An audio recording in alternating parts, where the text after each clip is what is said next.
मैंने जितना इतिहास पढ़ा है अभी तक का एनसीईआरटी में जो लिखा हुआ है, अब अगले बार 2024 में क्या लिखा जाएगा नहीं पता।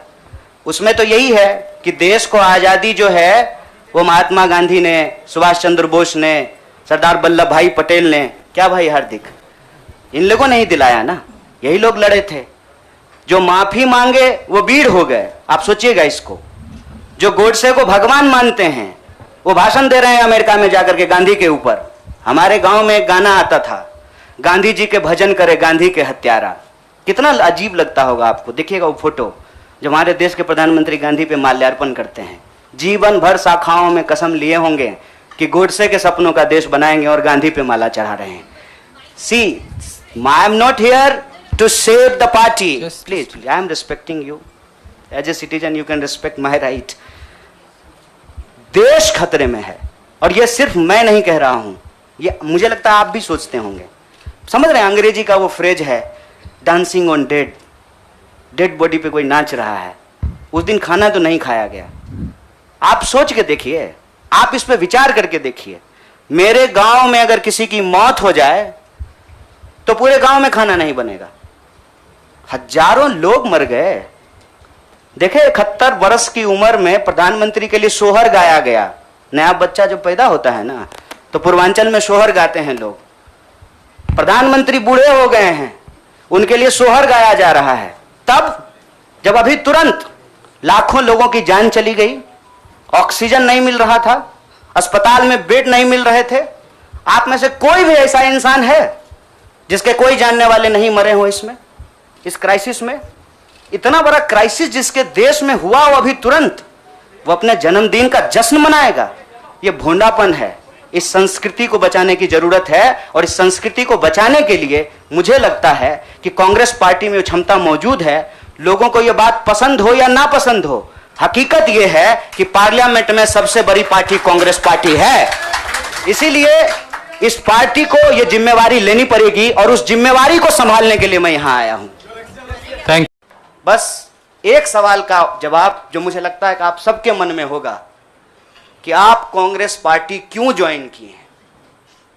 उस सवाल का जवाब दे करके मैं हमारे जो अध्यक्ष हैं उनकी तरफ मुखातिब होऊंगा, माइक उनको समर्पित करूंगा। मैं कांग्रेस पार्टी इसलिए ज्वाइन कर रहा हूं कि मुझे यह महसूस होता है कि इस देश में कुछ लोग, वो सिर्फ लोग नहीं हैं, वो एक सोच है। वो इस देश की सत्ता पे ना सिर्फ काबिज हुए हैं, इस देश की चिंतन परंपरा, संस्कृति, इसका मूल्य, इसका इतिहास, इसका वर्तमान और इसका भविष्य खराब करने की कोशिश कर रहे हैं। देश में प्रधानमंत्री अब भी हैं, देश में प्रधानमंत्री इससे पहले भी थे, देश में आगे भी प्रधानमंत्री होते रहेंगे। लेकिन आज जब हम लोग श्री राहुल गांधी जी के उपस्थिति में फॉर्मली कांग्रेस पार्टी का फॉर्म भर रहे थे तो साथी जिग्नेश ने संविधान की कॉपी दी और हमने उनको भगत सिंह, गांधी और अंबेडकर की तस्वीर प्रस्तुत किया, क्योंकि हमारा यह मानना है कि आज इस देश को भगत सिंह की वीरता की जरूरत है, भगत सिंह के साहस की जरूरत है। आज इस देश को अंबेडकर की समानता की जरूरत है और आज इस देश को गांधी की एकता की जरूरत है। गांधी जब कहते हैं रघुपति राघव राजा राम, पतित पावन सीताराम, ईश्वर अल्लाह तेरो नाम, सबको सन्मति दे भगवान, ये गांधी की एकता है। जब अंबेडकर कहते हैं कि किसी भी समाज का मूल्यांकन वहां महिलाओं की क्या स्थिति है इस बात से होगा, तब वो समानता की वकालत कर रहे होते हैं। मैं नहीं मानता हूं कि डॉक्टर बाबा साहब भीमराव अंबेडकर किसी एक समुदाय के नेता थे।